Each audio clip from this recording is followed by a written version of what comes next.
NKRI harga investor. Kata-kata yang sedikit nakal ya.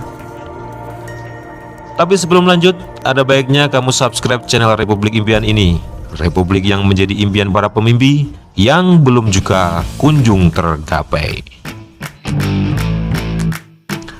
Proyek pemindahan ibu kota dari Jakarta ke lokasi ibu kota negara atau IKN Nusantara ke Kalimantan Timur akan segera terrealisasi. Hal ini semakin jelas setelah Presiden Joko Widodo resmi menandatangani Undang-Undang Ibu Kota Negara atau UU IKN nomor 3 tahun 2022. Kamu sudah baca UU-nya apa belum? Bapak Ibu, sekali lagi, tidak perlu ragu, tidak perlu bimbang. Karena apa? Payung hukumnya itu sudah jelas. Payung hukumnya sudah jelas, yaitu Undang-Undang nomor 3 tahun 2022. Dan itu, ini juga kita harus tahu semuanya, itu sudah disetujui 93% dari fraksi-fraksi yang ada di DPR. Loh, kurang apa lagi? Kalau ada yang masih belum yakin, kurang apa lagi? Nanti sampaikan, kurang apa lagi?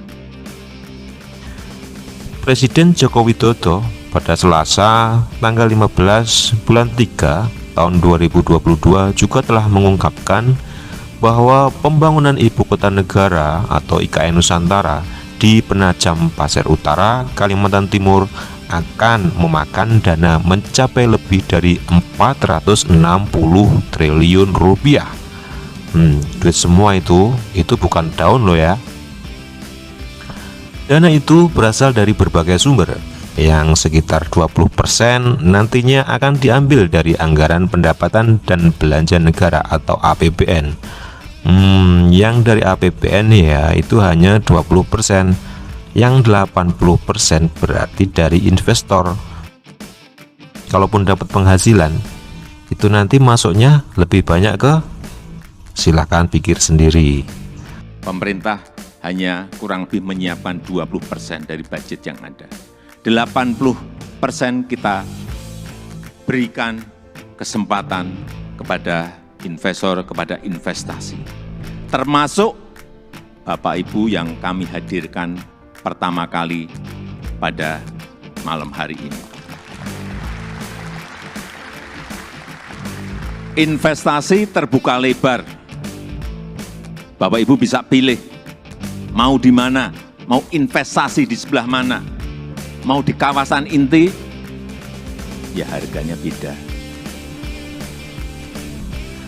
Investor di IKN Nusantara diiming-imingi masa hak guna lahan yang panjang hingga lebih dari 100 tahun. Ini dikutip dari Koran Tempo. Pemerintah sudah membuka peluang pemberian kepemilikan hak guna dalam waktu lama agar para investor tertarik menanamkan modalnya di ibu kota yang baru itu. Belakangan ini, pemerintah juga mengusulkan revisi UU IKN sejalan dengan kelonggaran itu. Wow, sudah mau direvisi ini ya. Baca aja belum, tapi sudah mau direvisi. Menteri PPN Bappenas Suharso Monoarfa mengatakan bahwa revisi dilakukan untuk mengakomodasi keinginan investor. Oh, kalau investor yang menginginkan, revisi secepatnya dilakukan. Tapi kalau rakyat yang menginginkan, apakah kira-kira didengar ya suara rakyat itu? Begini kata Suharso Monoarfa, soal tanah di IKN, para investor menginginkan untuk bisa bukan hanya mendapatkan hak selama 90 tahun atau bisa 2 kali lipat, yaitu 180 tahun.